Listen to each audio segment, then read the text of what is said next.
स्थानिक स्वराज्य संस्थांच्या निवडणुका संपल्यानंतर राज्य सरकार शक्तीपीठ महामार्ग प्रकल्प पुढे रेटण्यासाठी कृतिशील असल्याचा आरोप आंदोलकांनी केलाय। या पार्श्वभूमीवर 12 जिल्ह्यातील शेतकरी आणि पदाधिकाऱ्यांची आज ऑनलाईन बैठक घेण्यात आली। बैठकीत 23 फेब्रुवारी रोजी राज्यभर जिल्हास्तरीय आंदोलन छेडण्याचा आणि अर्थसंकल्पीय अधिवेशनादरम्यान मुंबईत गोलमेज परिषद आयोजित करण्याचा निर्णय घेण्यात आला। यावेळी बोलताना आमदार सतेज पाटील यांनी गरज नसलेला शक्तीपीठ महामार्ग करू नये अशी शासनाला विनंती केली। लोकांना विश्वासात घेतल्याशिवाय प्रकल्प राबवणार नाही असं मुख्यमंत्र्यांनी आश्वासन देऊनही भूमिका बदलल्याचा आरोप त्यांनी केला। महामार्गासाठीचा निधी सध्याच्या खड्डेमय रस्त्यांवर खर्च करावा, मोजणीला विरोध करावा आणि ग्रामसभांचे ठराव करावेत असं आवाहन त्यांनी केलं। 23 फेब्रुवारीला राज्यभर आंदोलन छेडणार असून विधिमंडळातही आम्ही ठाम भूमिका मांडू असा इशारा आमदार सतेज पाटील यांनी दिला।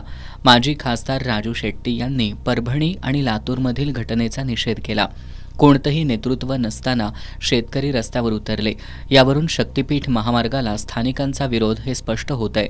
काही जण गैरसमज पसरवत असून प्रकल्पात मोठ्या प्रमाणावर आर्थिक गैरव्यवहार होणार असल्याची भावना लोकांच्या मनात निर्माण झाली आहे असा आरोप त्यांनी केला। महामार्ग खासगीकरणातून राबवला जात असून स्थानिकांना त्याचा फायदा होणार नाही, उलट 20-25 फूट भरावामुळे शेतकऱ्यांना मोठा त्रास सहन करावा लागेल।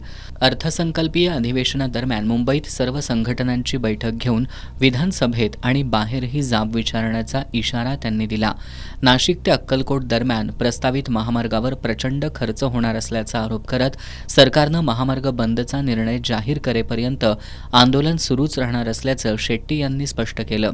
आमदार कैलास पाटील यांनी बाधित प्रत्येक गावातून ठाम विरोध व्हायला हवा असं सांगत आत्तापर्यंतची भूमिका कायम ठेवण्याचं आवाहन केलं।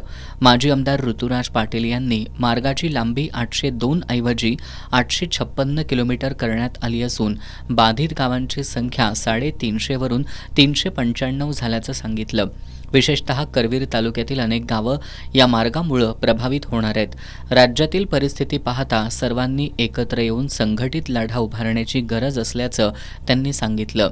याविरोधात ताकदीनं मोठं आंदोलन उभं करून सरकारला विरोध करण्याचं आवाहन माजी आमदार ऋतुराज पाटील यांनी केलं। माजी आमदार राजेश पाटील यांनी परभणीमधील घटनेचा निषेध केला। चंदगड तालुक्यातील 10 गावांमधून महामार्ग जात असल्यानं सुमारे 500 एकर शेतजमीन बाधित होणार आहे। इको सेन्सिटिव्ह झोनमधूनही मार्ग नेला जात असल्याचा त्यांनी आरोप केला। हा प्रकल्प उद्योगपतींच्या फायद्यासाठी राबवला जात असून गडहिंग्लज परिसरातून कडाडून विरोध असल्याचं सांगितलं। अर्थसंकल्पीय अधिवेशनादरम्यान मुंबईत मेळावा किंवा कार्यकर्त्यांची बैठक घेऊन आंदोलन तीव्र करण्याची गरज असल्याचं त्यांनी सांगितलं। महामार्ग रद्द करण्यासाठी तालुक्यातील सर्व शेतकऱ्यांचा पाठिंबा राहील असं पाटील यांनी सांगितलं। अखिल भारतीय किसान सभेचे अध्यक्ष राजन क्षीरसागर यांनी हा प्रश्न केवळ बाधित शेतकऱ्यांचा नसून सर्वांचा असल्याचं सांगत राज्यभर तीव्र आंदोलन छेडण्याचं आवाहन केलं।